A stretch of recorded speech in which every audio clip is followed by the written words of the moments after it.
Hello दोस्तों, कैसे हैं? उम्मीद करता हूं आप लोग बहुत अच्छे होंगे। तो एसबीआई कलर के इस तैयारी में हम सेट 2 पे आ चुके हैं और सेट 2 पे बहुत ही ज़बरदस्त और बहुत ही यूनिक क्वेश्चन हम लेके आए हुए हैं जो कि एसबीआई के कलर में हमारा आने वाला है और इसको एक एक करके हम सीखेंगे और समझेंगे। हमारा एसबीआई कलर का सेट 2 प्रीवियस पेपर। तो आइए, क्वेश्चन हमारा है, which of the following address change temporarily as application connect to the internet. यानी कह रहा है एप्लीकेशन के इंटरनेट से कनेक्ट होने पर निम्नलिखित में से कौन सा एड्रेस अस्थायी रूप से बदल जाता है। यानी कि जो हमारा एक आईपी एड्रेस होता है, इनमें बहुत सारा हमको ऑप्शन दिया हुआ है। जो हमारा आईपी एड्रेस होता है वो हर बार बदलता रहता है। तो वो कौन सा ऑप्शन है कि जो इसमें दिया गया है, आपको कमेंट करना है और कमेंट में बताना है कि इसमें से कौन सा ऑप्शन सही है। जल्दी बताइए। यहाँ पे ऑप्शन नंबर फर्स्ट हमारा यहाँ पे कॉमन नेम एंड नंबर, या फिर डायनामिक आईपी एड्रेस, या थर्ड हमारा यूनिक आईपी एड्रेस या स्टैटिक आईपी एड्रेस। इनमें से कौन सा सही है। आईपी एड्रेस जो हमारा होता है वो हमेशा चेंज होता रहता है। जैसे हमारा एक मोबाइल का आईपी एड्रेस होता है और हम जो भी वेबसाइट पे कुछ भी सर्च करते हैं उसका भी आईपी एड्रेस होता है। तो इसमें से कौन सा सही है आपको कमेंट करना है। तो यहाँ पे आप देख सकते हैं डायनामिक आईपी एड्रेस, ये हमारा आंसर बी सही है, dynamic IP address. Next question को देखते हैं, हमारा है which command in Microsoft Word is use to add a table of content to a document. कह रहा है माइक्रोसॉफ्ट वर्ड में किस कमांड का उपयोग किसी दस्तावेज में एक टेबल जोड़ने के लिए किया जाता है। तो ऑप्शन हमारे पास 4 हैं। अब इन चारों ऑप्शन में से कौन सा सही है। यानी कि जब हम लेसन बनाते हैं माइक्रोसॉफ्ट वर्ड में तो उसको हम किस रूप में देखते हैं, उसको जोड़ने के लिए किस रूप में उसको जोड़ते हैं, उसका क्या नाम है। अगर एमएस वर्ड में जाएंगे तो आप जो भी आप लेसन बनाएंगे तो उस लेसन में सभी लेसन को एक जगह पे करने के लिए कौन से ऑप्शन का यूज करते हैं ये आपको बताना है। पहला है टेबल ऑफ फिगर, दूसरा है टेबल ऑफ अथॉरिटीज और तीसरा है टेबल ऑफ कंटेंट, चौथा है table of authority and content. इन चारों में से कौन सा ऑप्शन सही है आपको कमेंट में बताना है। देखते हैं कितने लोगों का ऑप्शन सही होता है। तो चलिए, हमारा option number C table of content. जब भी हम लेसन बनाते हैं तो सभी लेसन को एक इंडेक्स के रूप में यहाँ पे रखते हैं जो कि टेबल ऑफ कंटेंट के रूप में से यहाँ पे हम बनाते हैं। हम अगर एमएस वर्ड को यहाँ पे ओपन करें, यहाँ पे क्लिक करके आपको दिखा देते हैं। यहाँ पे हमने क्लिक किया और ओके, और इस तरीके से देखिए यहाँ पे हमारा एक पेज है और यहाँ पे जब रेफरेंस टैब में आएंगे तो यहाँ पे टेबल ऑफ कंटेंट दिख रहा है। टेबल ऑफ कंटेंट यही सभी लेसन को एक इंडेक्स के रूप में बनाने का काम करता है। अगर हमने यहाँ पे ओपन किया और यहाँ पे टेबल ऑफ कंटेंट देख सकते हैं कि इस तरीके से बताता है। हमारे बुक्स में भी ऐसे रहता है कि हमारा पहला लेसन कौन से पेज पे है, दूसरा लेसन कौन से पेज पे है, तीसरा लेसन कौन से पेज पे है। वो तभी संभव है जब आप ऐसे बनाएंगे। ऐसे बुक्स में हमारा बनाया रहता है और उस बुक्स में हमको इंडेक्स के रूप में हमको पहले ही बना के दिया होता है। तो क्वेश्चन में हमारा टेबल ऑफ कंटेंट सही हो जाएगा।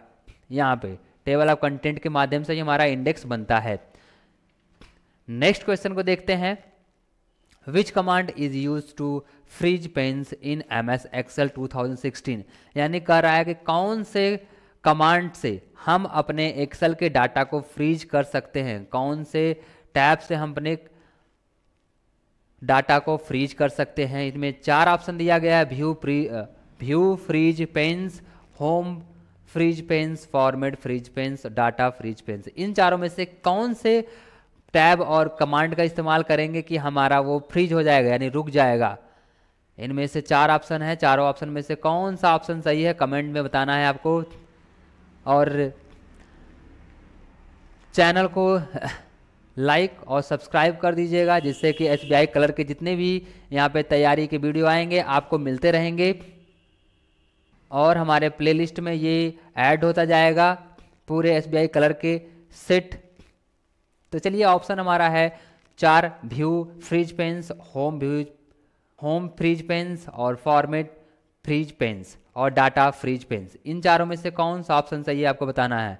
तो ऑप्शन नंबर ए हमारा सही है, व्यू फ्रीज पेन्स। अगर आप एक्सेल को ओपन करेंगे यहाँ पे, जैसे हमने यहाँ पे एक्सेल ओपन कर लिया और एक्सेल ओपन करने के बाद हमने एक डाटा यहाँ पे फाइल टैब में जाके हमने यहाँ पे एक डाटा ओपन किया और हम चाहते हैं कि ये जो डाटा है यहाँ पे सबसे ऊपर जो लिखा है student name, father name, salary, Aadhaar number, account number, ये फ्रीज हो जाए यानी रुक जाए। तो हमको सेलेक्ट करके इस व्यू टैब में जाना है, व्यू दिया था, व्यू टैब में जाना है और फ्रीज पेन्स यहाँ पे लिखा हुआ है, यहाँ क्लिक करके हम यहाँ से जैसे कॉलम या रो फ्रीज करना चाहते हैं यहाँ क्लिक कर देंगे। अब देखिए हमारा ये फ्रीज हो चुका, रुक गया। अगर यही हम फ्रीज नहीं करते तो अगर ओके करेंगे सब चला जाएगा। इस तरीके से हम इसको फ्रीज कर सकते हैं। तो हमारा क्वेश्चन नंबर ए सही है। नेक्स्ट क्वेश्चन आते हैं, which formula can be use to return of number of unique value in the range of cell in Excel. कह रहा है एक्सेल में सेल की रेंज में अद्वितीय मानों की संख्या प्राप्त करने के लिए किस सूत्र का प्रयोग किया जाता है। यानी कि जो अटेंडेंस बनाया जाता है उसमें जो यूनिक रिकॉर्ड होता है यानी जो प्रेजेंटिव होता है उसको यूनिक बताने के लिए कौन सा फार्मूला का इस्तेमाल किया जाता है। इसमें 4 ऑप्शन दिए गए हैं, चारों में से कौन सा ऑप्शन सही है कमेंट में बताना है।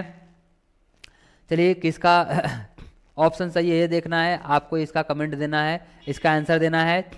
तो इसमें से चारों ऑप्शन में से कौन सा ऑप्शन सही है, काउंट या काउंट इफ या सम इफ या काउंट इफ्स, इन चारों में से कौन सा ऑप्शन सही है कमेंट में बताइए आप लोग। तो हमारा क्वेश्चन नंबर 4 का बी ऑप्शन सही है। काउंट इफ से हम काउंट करते हैं अटेंडेंस, कितने हमारे प्रेजेंटी हुए कितने अब्सेंटी हुए। अगर आप यहाँ पे एक्सेल में आएंगे तो आपको दिखाएंगे यहाँ पे कि कैसे आप अब्सेंटी और प्रेजेंटी काउंट इफ के माध्यम से लगाते हैं। जैसे यहाँ क्लिक कर लिए और यहाँ पे हमने अटेंडेंस को खोल लिया और इस अटेंडेंस में हमने यहाँ पे ABCD जैसे लिख दिया। सपोज दैट यहाँ पे हमने A लिखा, हमने एक यहाँ पे मान लीजिए चलिए P हम कर दिए, ऐसे करके हम यहाँ पे P कर दिए, कुछ को छोड़ देते हैं ऐसे, इस प्रकार से हम यहाँ छोड़ देते हैं। उसके बाद यहाँ पे हम इसको जूम टू सेलेक्शन कर लेते हैं जिससे कि दिख जाए हमारा। थोड़ा छोटा कर लेते हैं, यहाँ पे बहुत बड़ा हो गया।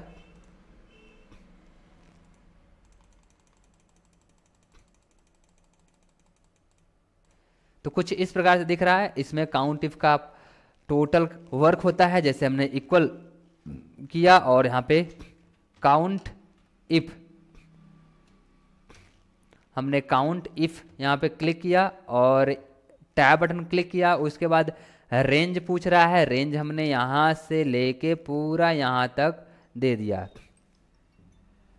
उसके बाद हम यहाँ पे कॉमा करते हैं और शिफ्ट दबा के डबल इन्वर्टेड कामा और P प्रेस करके फिर डबल इन्वर्टेड कामा देके ब्रैकेट क्लोज कर देते हैं। उसके बाद इंटर करेंगे तो हमारा टोटल डे बता देगा कि कितना डे प्रेजेंट हुए हैं। तो वही क्वेश्चन पूछ रहा है कि एक्सेल में सेल की रेंज में अद्वितीय मानों की संख्या प्राप्त करने के लिए किस सूत्र का प्रयोग किया जाता है, कितने दिन प्रेजेंट हुए हैं कितने दिन अब्सेंट हुए हैं, इसके माध्यम से पता चल जाता है कि कितने दिन प्रेजेंट हुए हैं कितने दिन अब्सेंट है। ऐसे ही total day, total holiday, absent निकालना है तो काउंट इफ का प्रयोग करके निकाल सकते हैं।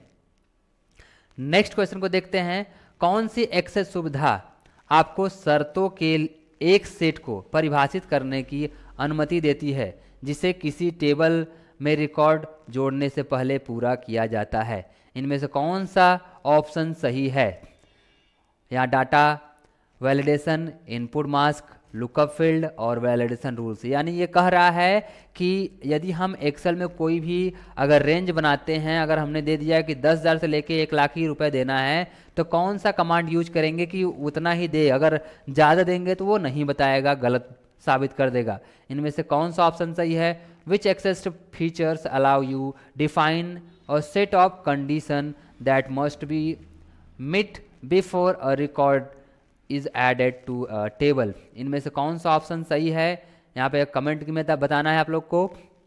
ऑप्शन हमारा चारों में से ऑप्शन कौन सा सही है।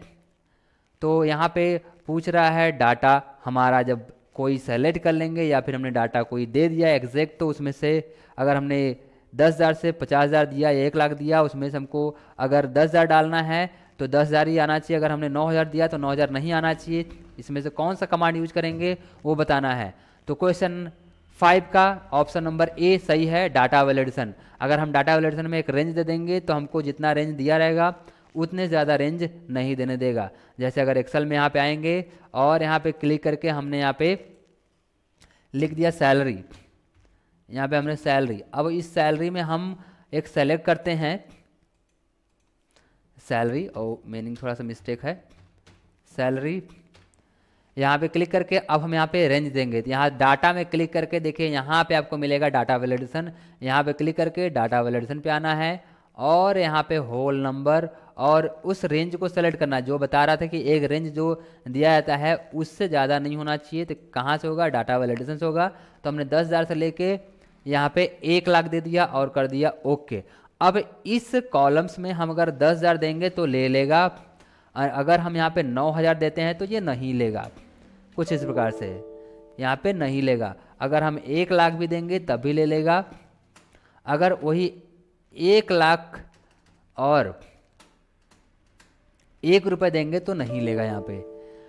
अगर हम 9,999 रुपये भी देंगे तब भी नहीं लेगा। जैसे यहाँ पे 9,999 रुपये देते हैं तब भी नहीं लेगा। ये 10,000 से लेके 1 लाख के बीच में ही लेगा। डाटा वैलिडेशन का काम होता है। तो इस प्रकार से हमने क्वेश्चन नंबर 5 के आंसर को कंप्लीट किया। इसके बाद आते हैं यहाँ पे करा which type of query in the Access allow you to combine data from multiple table into a single result set will also performing calculation on the data। यानी कह रहा है एक्सेस में किस प्रकार की क्वेरी आपको डेटा पर गणना करते समय एकाधिक टेबल से डेटा को एक एकल परिणाम से सेट में संयोजित करने की अनुमति देता है। इनमें से कौन सा ऑप्शन सही है। जैसे यहाँ पे 1 डाटा हो गया, यहाँ पे 2 डाटा हो गया। अब दोनों डाटा को एक डाटा में कंबाइन करके एक सीट में देने का काम कौन सा ऑप्शन करता है, यहाँ पे बताना है एक्सेस। यानी कि यहाँ पे select, cross tab, union, action, इन चारों ऑप्शन में से कौन सा ऑप्शन सही है आपको यहाँ पे आंसर कमेंट में बताना है। यहाँ पे ऑप्शन कमेंट में बताना है आपको। देखते हैं कौन किसका ऑप्शन सही है यहाँ पे। तो यहाँ पे जो ऑप्शन हमारा है ऑप्शन नंबर सी, यूनियन। यानी यूनियन से हम 2 डाटा को एक डाटा में कंबाइन कर सकते हैं। इसके लिए हमको एक्सेस को ओपन करना पड़ेगा। तो एक्सेस में ये जो प्रोसेस होता है बहुत लंबा होगा, जिसको हम कुछ समय में करके नहीं दिखा पाएंगे। अगर ये करके दिखाएंगे तो बहुत ही लंबा चला जाएगा। अगर आपको चाहिए कि कैसे ये काम करता है तो आप कमेंट करेंगे तो हम कंप्यूटर से रिलेटेड जितने भी क्वेश्चन होते हैं, सॉफ्टवेयर होते हैं, उसका वीडियो बराबर बनाते रहते हैं और आपको प्रोवाइड करते रहते हैं। अगर कमेंट करेंगे तो हम आपके लिए ये वीडियो बना के अलग से दे देंगे। तो नेक्स्ट क्वेश्चन पे आइए। यहाँ पे URL का कौन सा एट्रीब्यूट अनुरोध किए जा रहे हैं विशिष्ट वेब पेज या संसाधन को निर्दिष्ट करता है। Which attribute of URL specifier the specific web page or resource being requested. यानी इसमें से कह रहा है कि यहाँ पे हमारा ऐसा कौन सा जो वेब पेज होता है जो बताता है सही है या गलत है, या फिर ये कौन से हमारे नाम से दिखाई दे रहा है, उसका क्या नाम होता है। हमारे सामने 4 ऑप्शन दिए गए हैं। चारों में से कौन सा ऑप्शन सही है। Domain name, protocol, query string और पाथ। अभी आपको समझाते हैं। जैसे अगर आप यहाँ पे आएंगे, हम क्लिक करते हैं और यहाँ पे देख सकते हैं कि ऐसे www.google.com सर्च ऐसे इक्वल ऐसे करके जो बन के आता है, इसमें कौन सा पाथ का ऑप्शन होता है ये बताना है। यही एक क्वेश्चन पूछ रहा है इसमें। तो यहाँ पे अगर देखेंगे आके तो इसके बाद यानी जो www.google.com के बाद जो ये जो आपका SBI+ क्लर्क लिखा हुआ है, यही आपका इस बीच का पाथ होता है। तो इसी को बोलते हैं पाथ। ऐसे ऑब्लिक करके भी आता है, तो आप इसको भी देख सकते हैं, ऑब्लिक को भी देख सकते हैं, उसको पाथ के रूप में यहाँ पे दिखाई देता है, तो उसी को बोला जाता है यहाँ पे पाथ। तो पाथ हमारा ऑप्शन नंबर डी सही हो जाएगा यहाँ पे। नेक्स्ट क्वेश्चन पे आते हैं। यहाँ पे हमारा यहाँ पे है what is the purpose of fragment identifier in URL. किसी यूआरएल में मैगफेंट आइडेंटिफायर का उद्देश्य होता है। तो यहाँ पे हमारे पास 4 ऑप्शन है। पहला option transferring data between server, stabilize, secure, containing, connection, identify, specify section within a web page, या बेसिक इंटरनल आउटपुट सिस्टम। इन चारों में से कौन सा ऑप्शन सही है? थोड़ा हिंदी भी बताते हैं। सर्वर के बीच डेटा स्थानांतरित करना, या फिर सुरक्षित कनेक्शन स्थापित करना, या किसी वेब पेज के भीतर विशिष्ट अनुभवों की पहचान करना, या बुनियादी आंतरिक आउटपुट सिस्टम विशिष्ट अनुभागों की पहचान करना। इनमें से कौन सा ऑप्शन सही है कमेंट में आपको बताना है। यहाँ पे चारों ऑप्शन में से कौन सा ऑप्शन सही होगा आपको कमेंट में बताना है। क्वेश्चन में हमारे पूछ रहा है कि जब भी हम किसी वेब पेज को सर्च करते हैं तो उसमें से जो यूआरएल होता है उसमें जो स्लैश के बाद जो हमारा आता है उसका क्या तात्पर्य होता है, क्या आइडेंटिफाई होता है, उसमें से बताना है। तो यहाँ पे अगर देखेंगे क्वेश्चन नंबर 8 का हमारा यहाँ पे सी identifier specify selection within a web page, यानी अगर यहाँ पे क्लिक करेंगे तो ये जो हमारा आइडेंटिफाई किया हुआ है कि एसबीआई क्लर्क आया है, इसी को आइडेंटिफाई करने का काम करता है हमारा ये एसबीआई क्लर्क में जो नाम दिखा उसी को दिखाने का काम करता है हमारा। तो क्वेश्चन नंबर 8 का हमारा सी सही है, यहाँ पे क्लिक कर सकते हैं। नेक्स्ट क्वेश्चन पे आते हैं हम यहाँ पे।